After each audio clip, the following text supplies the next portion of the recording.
Welcome to another deep dive.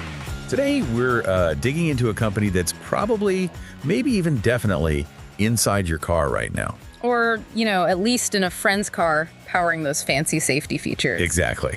And it's fascinating because, look, you might not even know their name, Mobileye. But they're kind of the silent architects of how cars are getting smarter. Yeah, think about things like adaptive cruise control or automatic braking, lane keeping. The stuff that actually helps you. The eyes and brains behind a lot of that. Very often, it's Mobileye technology. We're not just talking self-driving cars way off in the future. This is happening now. Making roads safer, commutes easier, it's a big deal. It really is, and the scale is just huge. Mobileye, they're an Israeli tech company, and their tech is inside over 190 million vehicles around the world. Wow, 190 million. It's massive. They're essentially teaching cars how to see, how to understand the road. So this deep dive, it's about getting you properly clued in on Mobileye Global Inc., ticker MBLY on the NASDAQ. Because they're shaping the future of driving, basically. Pretty much, and that's our mission today, right? To unpack what makes Mobileye such a key player in a DS. That's advanced driver assistance systems and, the whole autonomous driving scene. We'll get into their tech, which is pretty groundbreaking. We'll look at their financials, where they stand, where they might be going. And crucially, how they stack up against the competition. Because there is competition. Big names. Yeah, definitely. So whether you're just driving around, thinking about buying a new car, or maybe you track tech stocks, understanding Mobileye, it gives you real insight. We're aiming for those aha moments, where you suddenly get how this incredibly complex world of self-driving tech is actually being built piece by piece. Right before our eyes. Exactly, and It really starts with a pretty bold vision. Okay, so take us back. Where did Mobileye come from? Right, so picture this. Jerusalem, Israel, 1999, that's when it was founded. And their goal, right from the start, was incredibly ambitious. Some might have even said crazy back then. To save lives, to make roads safer, more accessible for everyone, using advanced AI to tackle the really hard problems in driving. And this was before AI was, the massive buzzword it is today. Way before. They were definitely ahead of the curve. And the driving force behind that vision, the co-founder, president, and CEO, is Professor Amnon Shashua. Professor Shashua. Okay, tell us about him. His background sounds serious. Oh, it is. He's not just some corporate suit. He's a professor of computer science at the Hebrew University of Jerusalem, a world-renowned expert in computer vision, machine learning, the real technical stuff. So deep academic roots. Absolutely. We're talking over 160 published papers, something like 94 patents. This guy is a heavyweight tech visionary, really shaping the company's direction from a deep engineering perspective. And does he have like a core philosophy driving all this? He does. He put it really well himself, actually. He said something like, artificial intelligence is transforming how we live. At Mobileye, by applying our decades of experience in research and applied AI, we're saving lives and making our roads more accessible. Okay, so saving lives, accessibility. But he goes on, now we will see AI expanding to other fields to benefit humanity in new ways. So it's this dual thing. Push the tech, yes, but always with an eye on the bigger societal impact, not just cars. It's quite a mission statement. And he's got the recognition to back it up. Loads of awards. The Israel Prize for Lifetime Achievement in 2023, the Dan David Prize in AI in 2020, Automotive Hall of Fame named him Mobility Innovator in 2022. Wow. Okay, so the real deal. These aren't just, participation trophies. Not at all. They show the massive impact he's had on AI and mobility. And you mentioned his impact isn't just Mobileye. Right. He's a serial innovator, like constantly starting things. In 2010, he co-founded Orcam Technologies. That's a cam. What do they do? They make these amazing AI-driven devices for people with visual or hearing impairments.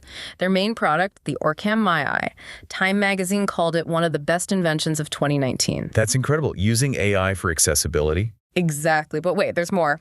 He's also involved in AI 21 Labs, that's language AI. And Menti Robotics, they're working on humanoid robots. Humanoid robots, okay. And he even started a digital bank called 10. A bank, from AI visionary to banking. That's diverse. It paints a picture, right? Someone constantly pushing boundaries, seeing how AI can be applied everywhere, not just cars. Definitely a polymath.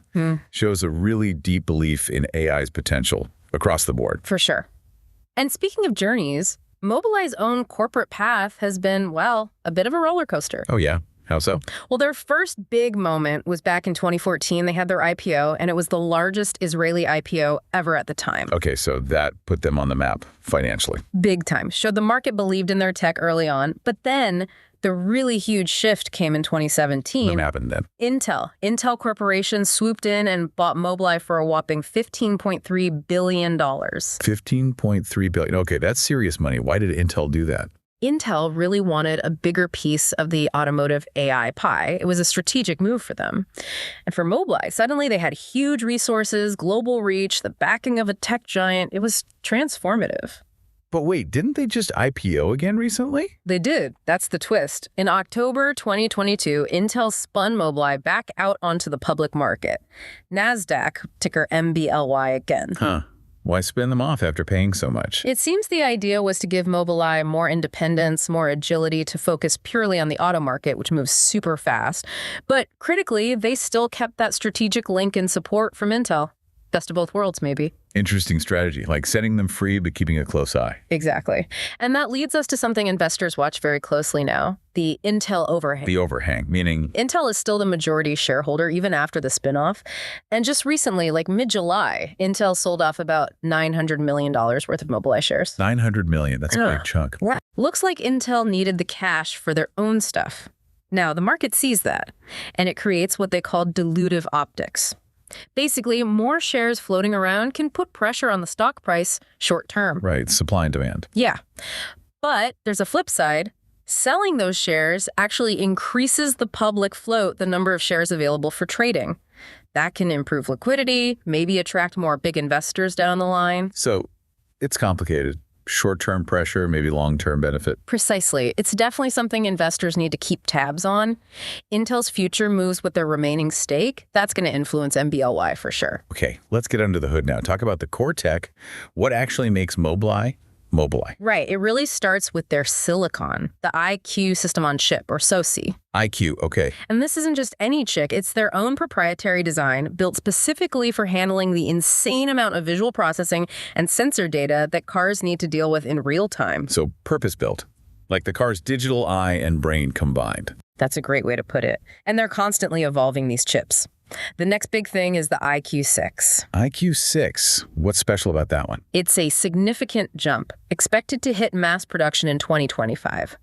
Built on a tiny 5-nanometer process, tons of processing power, like 176 TOPS or more. TOPS, tera operations per second. Exactly. Serious number crunching power, which you absolutely need for the more complex AI required for level 3, level 4 autonomy. So the higher levels of self-driving. Right. And the market seems convinced. They've already shipped the first EyeQ6 Lite hardware, and they have a backlog of 46 million vehicles signed up for EyeQ6 tech. That's huge future demand baked in. 46 million. That's staggering. What's really interesting, though, is that they decided to build these chips themselves, right? Not just buy off-the-shelf stuff. Yes. That was a radical decision, especially early on. Their philosophy is smart power, not horsepower. Smart power, not horsepower, like that. They argue that building their own chips allowed them to optimize everything for the specific job of seeing and understanding the road. Which means better cost efficiency, lower power consumption, which is critical in cars, especially EVs, and better performance for the specific tasks needed compared to using a general-purpose chip that does lots of things okay, but maybe isn't perfect for this one job. That vertical integration gives them a real edge. A massive edge. It's how they got to over 190 million vehicles. It's about intelligent, tailored efficiency, not just brute force computing. Okay, so the chip is the brain. What about ensuring safety? That's the big one for autonomous driving. Absolutely non-negotiable. And Mobileye's answer is pretty unique: true redundancy.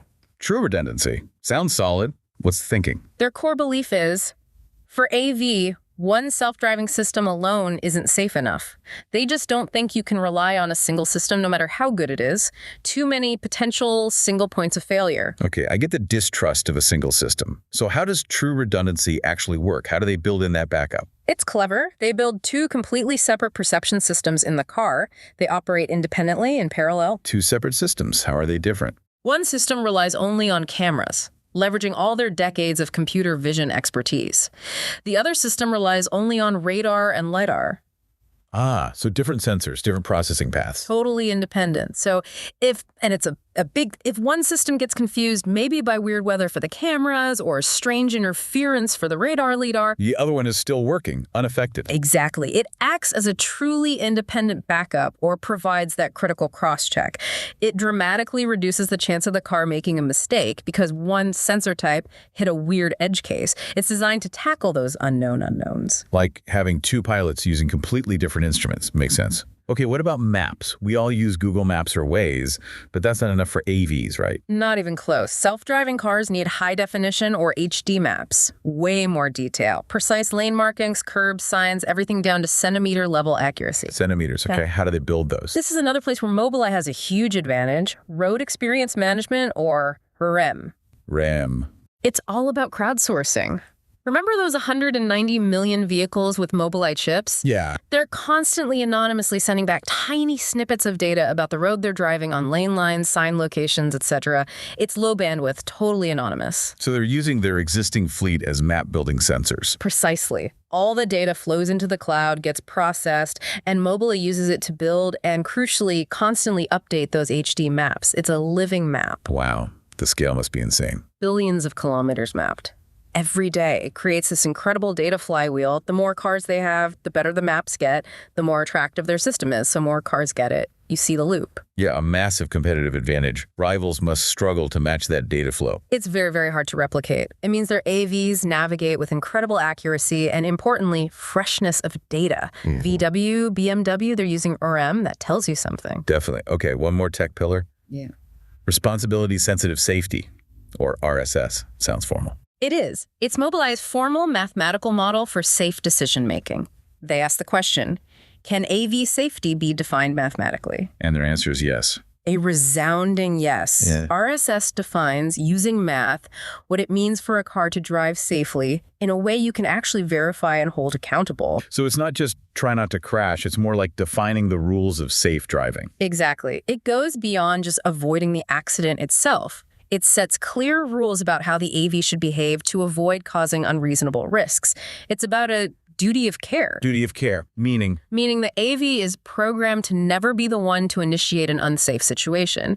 Even if, say, a human driver does something unpredictable or illegal, the RSS rules dictate how the Mobileye car should react defensively to avoid contributing to an accident, even if it technically had the right of way. So it prioritizes avoiding the incident altogether, even if it means yielding. That sounds very sensible. Very unhuman sometimes. Huh, maybe. But it's critical for regulatory trust. This mathematical, verifiable approach, especially Professor Shashua's recall and precision safety idea from CES 2025, gives regulators a clear standard for accountability.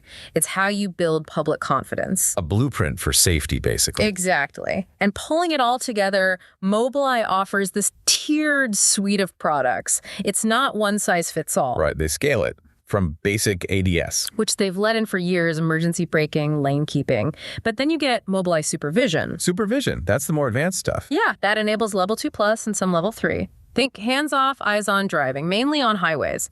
And it's selling well projected over $900 million in revenue for 2025. So it's not just hype. Okay, hands off, eyes on. What's next? Mobileye Chauffeur, that's their level 3 system. This is eyes off. Eyes off, so you can actually look away. In certain improved conditions, yes. The driver can disengage, but needs to be ready to take back control when the system asks. That's a big step up in convenience. Huge step. And the top level. That's Mobileye Drive, full level 4 autonomy. But here's the key point. They're aiming this primarily at things like robotaxis and commercial vehicles first. Not necessarily for you and me to buy for our personal car tomorrow. Not immediately. It's a pragmatic approach. Focus on controlled environments, commercial fleets where the economics and regulations are clearer to start with. Makes sense. And underlying all of this is that vertical integration you mentioned. The chips, algorithms, maps. Yes, their end-to-end vertical stack. And here's the kicker. It allows them to offer these advanced L2+ and L3 systems like Supervision for a bill of materials, the cost of the parts under $1,500 per car. Under $1,500. That sounds cheap compared to systems using multiple expensive LiDARs. It's a fraction of the cost, and that cost advantage is everything for getting this tech into millions of mainstream cars, not just luxury models. It's their path to mass market scale. Okay, shifting gears now. Let's talk money. How's Mobileye doing financially? Yeah, the bottom line, what's their market cap looking like these days? As of late July 2025, it's sitting around $12.3 billion. 12.3. Okay, but wasn't it higher when they re-IPO'd back in late 2022? Significantly higher, around $17 billion then. So yeah, there's been a noticeable decline. What's driving that drop? Market jitters. Competition. A bit of everything, really. The whole market for growth stocks has been choppy, right? Okay. Plus, competition in the AV space is definitely heating up. And frankly, scaling these super complex autonomous driving solutions profitably, it's just hard. It takes time and a lot of money. No kidding. Okay, what about earnings, EPS earnings per share? How did Q2 look? So Q2 2025, ending June 30th, their non-GAAP EPS came in at 0.9 cents. 9 cents. How did that compare to what Wall Street expected? Just slightly below. Expectations were around $0.00, and revenue was $439 million, which was actually down 3% year over year. Down. Why was that? They mainly pointed to a slowdown in EyeQ chip shipments. Seems like automakers, especially in China and Europe, had built up some inventory and eased off ordering for a bit. That inventory correction cycle. Ugh, the dreaded inventory cycle. But wasn't Q1 better? I feel like I remember that. You do. Q1 2025 adjusted EPS was 0.08 cents, and that actually beat expectations by about 5.6%. So yeah, it's been a bit of a mixed bag recently. Q1 beat, Q2 slightly missed. Which makes their next earnings report pretty crucial then. Hugely important. It's scheduled for July 24th, 2025, so like right now as we record this. Analysts are looking for about $0.10 EPS for Q3 and revenue around $462 million. So expecting a bit of a bounce back from Q2. That's the hope. If they can deliver that, or especially if they beat it, that could really change the narrative, maybe trigger some analyst upgrades. Everyone's watching for signs that demand's picking back up. Okay, near-term focus on Q3. But what about the longer view, say 5 years out? Wall Street's actually pretty bullish long term. The consensus is for EPS to grow at a compound annual growth rate, CAGR, of maybe 15 to 20% over the next 5 years. 15 to 20% growth. That's strong. What's supposed to fuel that? Mostly increasing ADS adoption.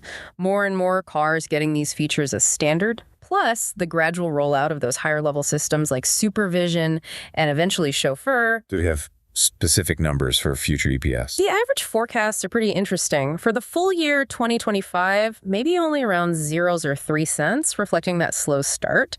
But then it ramps up fast. Zeros and 19 cents projected for 2026, and then $0.47 for 2027. Wow, zeros are 3 to zeros at 47 in 2 years. That's some serious acceleration baked into the forecast. It really underscores the belief that as their tech penetrates deeper into the market, the profits will follow significantly. Okay, but what about valuation? With that kind of growth expected, is the stock expensive? What's the PE ratio look like? The forward PE is around 40x, which is out. Yeah, it's high. 40 times forward earnings definitely implies high expectations. It does. It reflects that growth story we just talked about. But it also signals that investors aren't totally ignoring the risks, the competition, the macro environment. It's priced for strong execution, let's put it that way. No room for major slip-ups. Gotcha. And the stock price itself, you said it's down from the IPO highs. Where has it been trading recently? Yeah, it's been pretty volatile in 2025. Lately, kind of bouncing around the $16 to $18 range per share, which is, a long way from the $44 peak back in 2023. $16 to $18. What are analysts saying the target price should be? The consensus target is around $19.67. So that implies maybe 21% upside from current levels by the end of 2025, if they're right. Any specific calls from big banks? Yeah, you see some buy ratings. Wells Fargo has a $24 target, TD Cowen's at $22, Baird's at $23. They're generally overweight or buy. But not everyone's bullish. No, you got to show both sides. JP Morgan, for instance, has an underweight rating. They're more cautious, maybe worried about those near-term headwinds or competition, so it's not unanimous. Okay, fair enough. And just to loop back on that Intel overhang. Right. Intel still hold the majority stake. Legacy of the 2017 acquisition. And they just sold $900 million worth. Yep, mid-July, 45 million shares. Intel needed cash. And that creates short-term pressure. Exactly. Dilutive optics. More supply hits the market. Plus, it raises questions about Intel's long-term plans for their remaining stake, adds uncertainty. But potentially helps liquidity long-term by getting more shares out there. That's the potential silver lining. Improves the public float, could make the stock easier to trade, more attractive to big institutions eventually. But yeah, in the near term, it's definitely a factor. Investors are watching like hawks. Okay, so we know the tech, we know the financials. Let's talk about who is actually using Mobileye. Their partnerships seem absolutely crucial. They are arguably Mobileye's biggest strategic advantage. Their reach into the global auto industry is just unparalleled. You said 190 million vehicles earlier. Over 190 million worldwide. Yeah. With EyeQ chips powering ADAS and cars from more than 25 different automakers. Think about that installed base. It's immense. 25 automakers. That's basically everyone, isn't it? Pretty much all the major players. It would be incredibly difficult for anyone else to replicate that kind of market penetration now. And all that data they collect from those cars, huge advantage. Okay, let's name some names. Who are the big partners? Volkswagen Group. Definitely. VW Group is huge for them. They use EyeQ chips and the REM mapping platform across brands like Audi, Porsche, VW itself. And just in 2024, they expanded that deal to include Mobileye supervision for level 2+ in their premium cars. Supervision in Audis and Porsches, okay. And significantly, Valeo is going to supply the ECUs using Mobileye tech for VW's mass market models starting around 2026-27.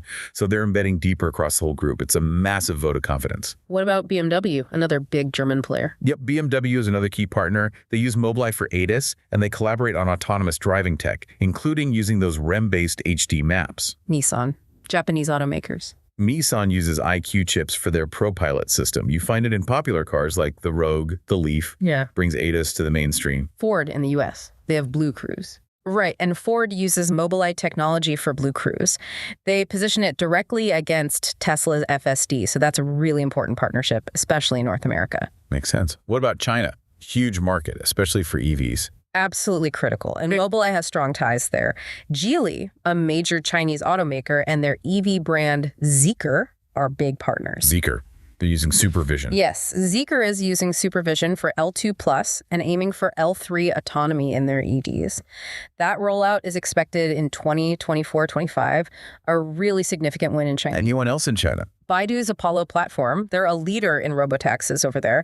They integrate Mobileye Drive for their level 4 solutions. The robotaxis too. And NIO, another big Chinese EV maker, uses Mobileye for ADAS in their premium cars. Plus, Stellantis, the group that owns Jeep, Ram, Fiat, Peugeot, etc., they're another major global OEM partner. The list just goes on. It really shows the breadth. They're not tied to just one or two companies. Exactly. And they're pushing beyond just selling tech for consumer cars. They're moving into new mobility solutions. Like the robotaxi market you mentioned. Yeah, that's becoming a big focus. They just announced a new partnership with Lyft and Marubeni. Lyft, the ride-sharing company. It's very same. They're planning to deploy robotaxis in Dallas, aiming for a pilot in 2026, then expanding to other cities. And Mobileye provides the self-driving tech. Exactly. It's smart for Lyft. They get the AV tech without having to develop it all themselves. Fits their asset-light model. Mobileye gets a major deployment partner. Win-win.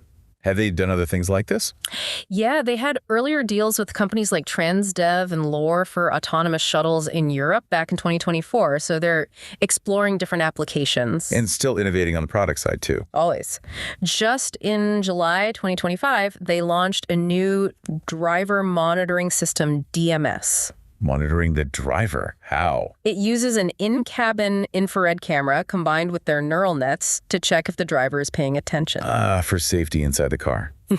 Especially important for those level 2+ level 3 systems where the driver might zone out. Precisely. And it's designed to meet upcoming European safety regulations, Euro NCSACI 2026. So strategically important.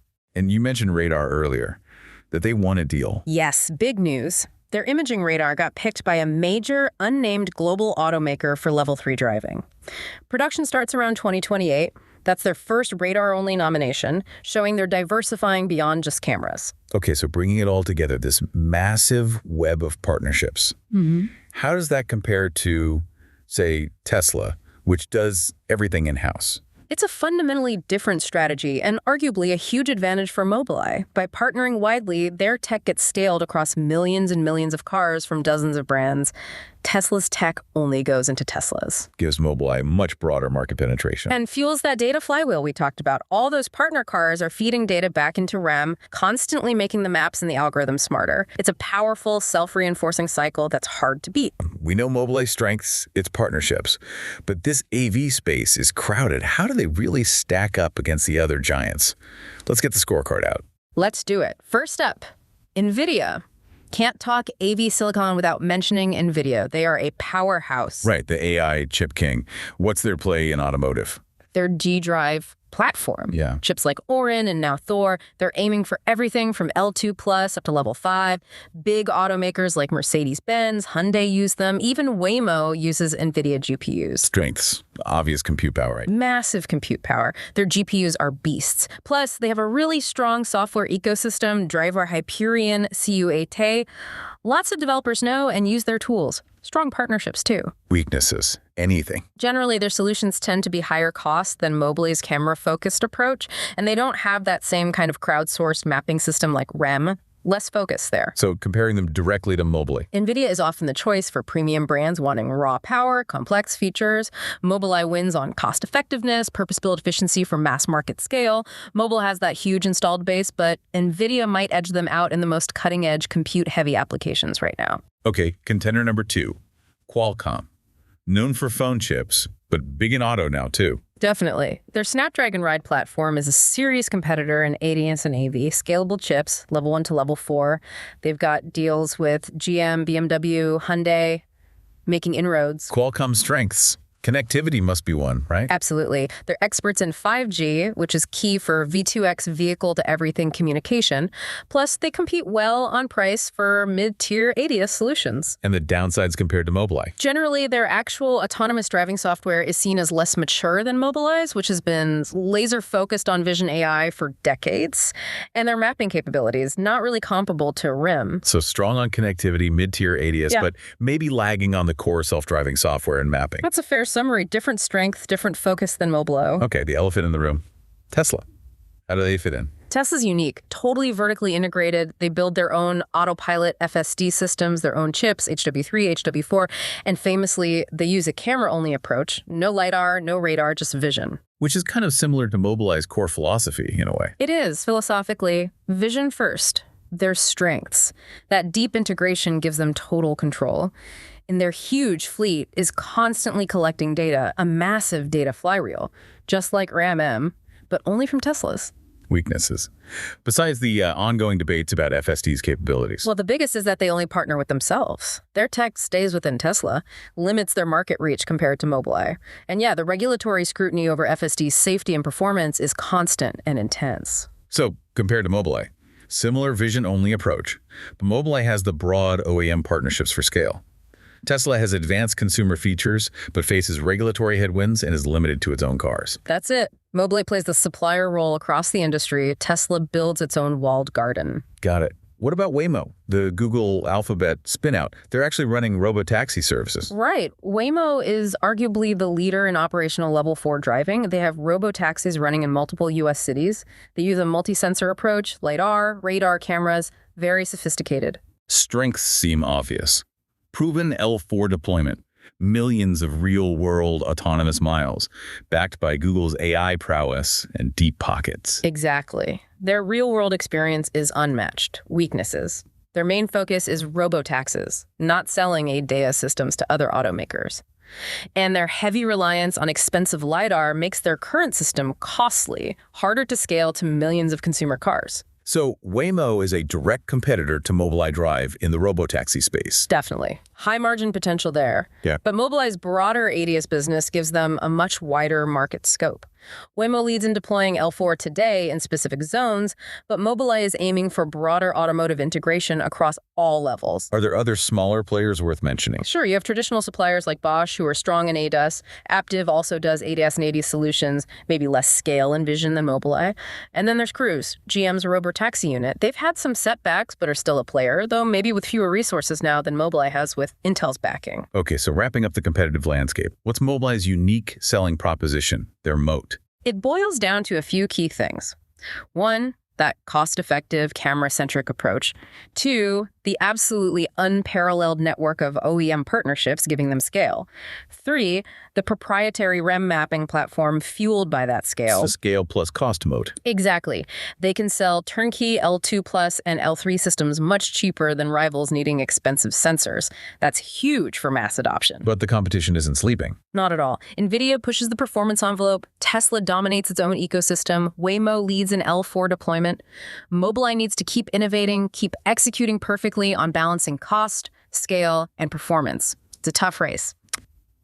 All right, let's look down the road. What are the potential catalysts that could really drive Mobileye forward, and what are the big risks lurking? Yeah, what should investors be watching? Starting with Catalyst, that upcoming Q3 earnings report seems huge, right? July 24th, absolutely critical, near term. Wall Street wants to see about $0.11 CPS on 7% year-over-year revenue growth.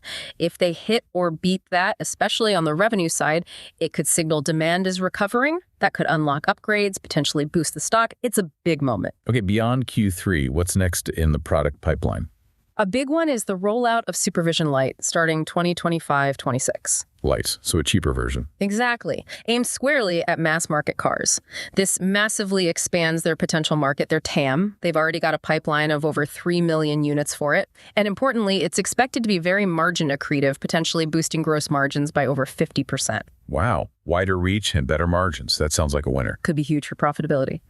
Then there are the Robotaxi launches, that Lyft partnership in Dallas, aiming for 2026. Why is that so important? Proving the tech works in the real world. Exactly. These commercial deployments are crucial proof points for their chauffeur stack, their level 4 tech. Success there opens up potentially high-margin licensing revenue as Robotaxi fleets scale up. It validates the whole L4 strategy. Okay, and the imaging radar you mentioned? That starts production when? Around 2027-28, the significance there is its cost effectiveness compared to LiDAR. It uses AI to get more out of radar. If it works well, it could put serious pressure on LiDAR companies like Luminar or Innoviz, offering a cheaper path to advanced sensing. Disrupting the disruptors. Interesting. What about just their core ADAS business? Is that still growing? Oh, yeah. Their booked ADAS pipeline out to 2030 is over $17 billion. $17 billion. Booked already. Yep. That provides incredible long-term revenue visibility, smooths out the usual auto industry ups and downs. It's a really strong foundation. And the big picture goals. Level 4 everywhere. The goal is cost-effective. Level 4, Mobileye Drive, deployed in robotaxis starting around 2026, with pilots expanding, especially in places like China and Europe. And all this adds up to significant revenue growth projections. Analysts think so. Projections see Mobileye revenue potentially topping $3 billion by 2027. That's up from about $1.86 billion in 2024. Driven by more ADAS in general, plus supervision and drive taking off. That's the thesis. ADS penetration is expected to hit maybe 70% of new cars by 2030. That rising tide lifts Mobileye's boat, and then the higher level systems add more growth on top. Okay, sounds promising. But let's talk risks. What could derail this? You mentioned inventory swings. Yeah, that inventory whipsaw, Yep. It hit them in Q1 guidance. Automakers order chips based on demand forecasts. If forecasts are wrong, especially with volatile EV demand in China or Europe, automakers get stuck with too many chips. So they stop ordering from Mobileye until they burn through the excess. Exactly. Creates sharp drops in Mobileye's shipments and revenue. It's a recurring risk tied to broader auto market volatility. And the Intel overhang. Still a risk. Yep. Intel keeps selling shares periodically. Each sale puts pressure on MBLY's stock price and adds uncertainty about Intel's ultimate intentions for its remaining stake. It clouds the picture a bit. What about regulations? Getting approval for level 3, level 4? Huge uncertainty there. The timelines for approving these advanced systems vary wildly between the US, Europe, China. They're still being figured out. Any delays directly push back when Mobileye can actually sell and make money from its high-margin chauffeur and drive systems. So, regulatory drag is a major timing risk. And competition in silicon. Nvidia, Qualcomm catching up. They're definitely closing the gap. Nvidia's Blackwell, Qualcomm's Snapdragon Ride Flex. These are powerful chips. They challenge Mobileye's historical edge in compute per watt efficiency. Mobileye has to keep innovating incredibly fast just to stay ahead. The pressure is immense. And finally, just the broader economy. Always a risk. Rising interest rates, inflation, supply chain chaos. If automakers get spooked and cut back investment in ADS and AV development, that directly hits Mobileye's growth. Their fate is tied to the health of the global auto industry. All right, time for our lightning Q&A. Let's tackle 2 quick myths. Myth number 1, fully autonomous cars are just around the corner, ready for everyone to buy and use on any road. True or false? Definitely false. At least for widespread use. While the tech is advancing like crazy true level 5 drive, anywhere, anytime, no driver needed, that's still a long way off for personal cars. So we need to differentiate the levels. Exactly. Mobileye has ADAS, level 12, helping drivers now. Supervision is L2 plus L3 for highways, hands off, eyes on. Chauffeur is L3, eyes off in certain conditions. And drive is L4, but targeted mainly at robotaxis and commercial uses first. Why not personal L4, L5 cars yet? The sheer complexity of handling every possible weird situation edge cases on any public road is immense. Plus, the regulations just aren't there yet globally. So the focus is on controlled environments like robotaxi routes first. Baby steps. Okay, myth busted. Second myth, Mobileye is primarily just a chip manufacturer. Also false. That really misses the point. Yes, the EyeQ chips are brilliant and foundational, but Mobileye's real strength is the entire package, the end-to-end full stack. It's the chips, plus the advanced AI perception algorithms, plus the unique ORM crowdsourced mapping, plus the RSS safety model, plus the complete software suites like Supervision and Chauffeur. So they sell the whole integrated system, not just the parts. Exactly. A turnkey solution. That's what gives them their moat. They're an autonomy enabler, way more than just a chip company. And that pretty much wraps up our deep dive into Mobileye. It's clear they've carved out this really unique, almost indispensable spot where AI, cars, and the future of mobility all meet. Yeah, their whole approach, vision first, pragmatic, focused on scaling, it's fundamentally changing how cars work, making them smarter, making roads safer, step by step. It really is. And as they keep pushing from eyes-on supervision towards eyes-off chauffeur and those level 4 drive systems, it makes you think, doesn't it? Absolutely. Yeah. How does this change our relationship with driving? When the car becomes less of a tool we operate and more of an intelligent companion almost. What new freedoms does that unlock? Maybe new challenges, too. Sitting in traffic becomes productive time. Or maybe just nap time. Maybe both. It's a profound shift we're just starting to grapple with. What does it mean for you personally? A great question to ponder. So, next time you're in a car, maybe take a look at those ADAIS features. Notice how they work. You might just be experiencing Mobileye tech without even knowing it. Keep curious about automotive AI. The pace of change is incredible. Absolutely. Keep taking, keep learning. Thanks for joining us on this deep dive. We'll catch you on the next one.